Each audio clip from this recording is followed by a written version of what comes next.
And Deborah, when war comes, people flee, and those pictures there we're seeing now, live pictures from here in Kyiv, well, they tell the very clear story. Those people are heading one way, and that is out.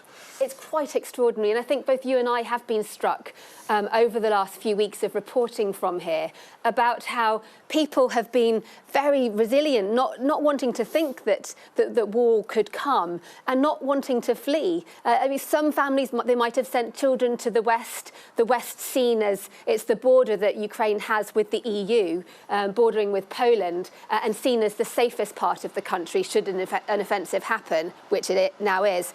But today, yes, this is the first time since this crisis started that we're seeing mass mobilisation of people, it would seem. It's exactly what Western officials have warned would happen, that not only would a Russian invasion of Ukraine inflict huge suffering on this country, but it would also trigger potentially a major refugee crisis.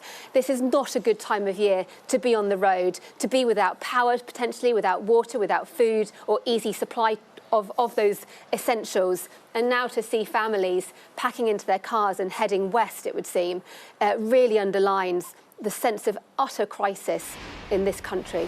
And even though we've been warned, and US intelligence has been warning us and the world, and they've been very open about it, Joe Biden's been very open about it, even though we were warned, it is still quite shocking to see images like this in a thriving European capital city, and to hear the reports of what we're hearing about what is happening in the rest of the country. It's so stark. Like yesterday, we were walking around the centre of the city. We were doing some filming and seeing little boutique shops, cafes, people sitting around having their normal life, a normal life that anyone in the Western world would be able to easily recognise. To see that turned on its head so immediately from night to day. Here we have a country that's currently at war. It's really, really hard to comprehend.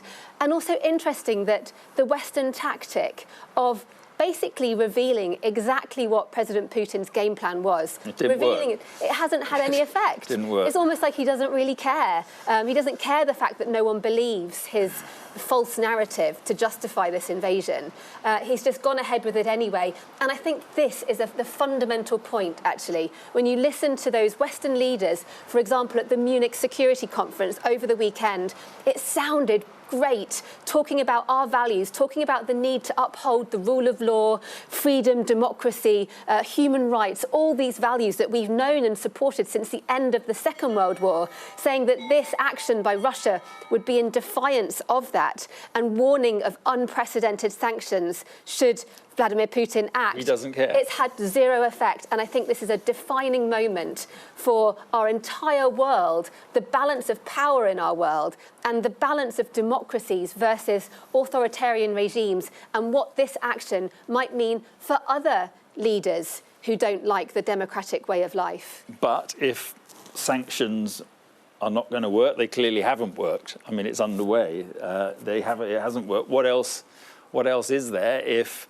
NATO stands by its principle of not getting involved if it's not a NATO country? Then Putin has seen a weakness and gone for it. He really has. He's obviously balanced. He's obviously calculated that the pain he will suffer from the West as a result of this action is worth enduring because of the gain that he will get from, if he is right in his calculation and if this is indeed what he plans to do, taking control of this country and ensuring, wrenching it away from any desire and ability to be westward leaning, to link in with the EU, to link in with NATO. That's been his constant message, hasn't it? About he sees the idea of Ukraine joining NATO as an existential threat. And now these pictures of what we're told of Russian troops coming across at it's the incredible. Ukrainian border. I mean, this will be happening now. This is Crimea, I'm told, but this will be happening if those reports about several regions, borders being breached, this will be happening sort of all around Ukraine at this moment. Well, in December, I went up to spend some time with the border guard up in the northern crossing where you go into Belarus, which Again, Belarus is where Russia has massed some 30,000 troops, and they are the troops that Western officials believe would be used for an assault on Kyiv if they were going to do a ground assault. And the border guards up there, they obviously were willing and ready to fight if necessary. But the idea that they could be able to withstand a huge mobilisation like that, I mean, they will obviously try, but there will clearly be casualties. And as that report from the border guard already is saying this morning, they've had 3 fatalities already.